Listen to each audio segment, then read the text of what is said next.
54వ వివాహం చేసుకుంటున్నాను అని వారి గ్రామంలో అంతా కూడా చాటింపు వేయించారు. రమణమణమణమణ ఇందు మూలంగా తెలియజేయండి ఏమనగా, ఈ మహారాజు గారి ముచ్చటగా 54వ వివాహానికి వచ్చిన వారందరికీ కూడా ఆడవారికి బంగారు నెక్లెస్లు, గాజులు, ఈ బంగారు ఆభరణాలన్నీ ఇచ్చేస్తారు, మంచి మంచి పట్టు చీరలు ఇచ్చేస్తారు.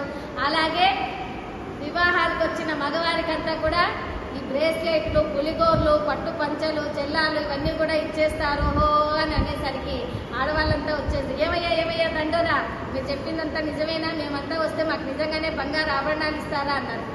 అందరికి ఇస్తారనేసరికి వాళ్ళందరూ కూడా వివాహానికి వచ్చేసారు. విష్ణువర్ధన మహారాజు వివాహానికి వాళ్ళందరూ కూడా వచ్చేసారు.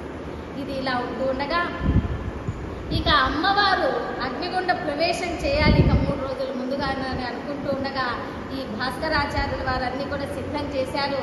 ఇక అంటే ఎప్పుడైతే మాఘమాసం విధి ఆ శుభముహూర్తం ఎప్పుడైతే ఉందో ఆ ముహూర్తానికి ముందే భాస్కరాచార్యుల వారు కుసుమశ్రేష్ఠ గారితో చెప్పారు, ఓ కుసుమాంబ, ఆ అమ్మాయి వాసవికి మీరు 18 మంది కన్యలతో మంగళ స్నానాలు చేయించాలి.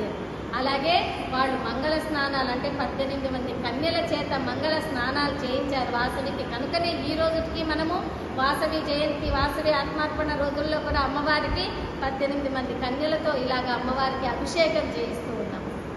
ఇలాగా అమ్మవారి అభిషేకాలు స్నానం చేయించేటప్పుడు కుసుమాంబ గారికి కంటి నిండా నీళ్లు దూకిపోతున్నాయి, కంటి నిండా నీళ్లు వచ్చేస్తున్నాయి. ఎందుకంటే ఇక అమ్మవారు అగ్నిగుండ ప్రవేశం చేస్తుందంటే ఏ తల్లికైనా బాధనే కదా. ఇన్ని సంవత్సరాలు ఎన్నో నోములు నోచి, ఎన్నో యాగాలు చేసి, పుత్రకామేష్టి యాగం చేసి అంత దైవికంగా జన్మింపజేసుకున్నటువంటి అమ్మాయి ఇప్పుడు వీళ్ళ కళ్ళ ముందే, కళ్ళ ఎదుట ఏదో వివాహం చేసుకొని అత్తగారింటికి లాంఛనాలతో సారెలతో వెళ్ళాల్సిన అమ్మాయి పెళ్లి కాకుండా వివాహం చేయకుండా ఇలా అగ్నిగుండ ప్రవేశం చేయాల్సి వచ్చిందే మా అమ్మాయి అని కుసుమాంబ గారికి దుఃఖం ఆగట్లేదు.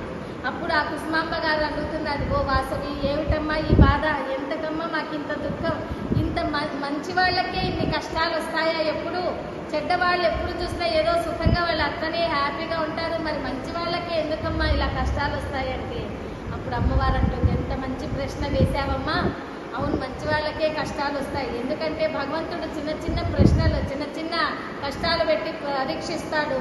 వాళ్ళకి ఆ పరీక్షలు నెట్టుకుంటే వాళ్ళకి ముక్తి మోక్ష స్థానాలను ఇస్తాడు భగవంతుడు, పరమేశ్వరుడు అంటూ అమ్మవారు చెప్తుంది.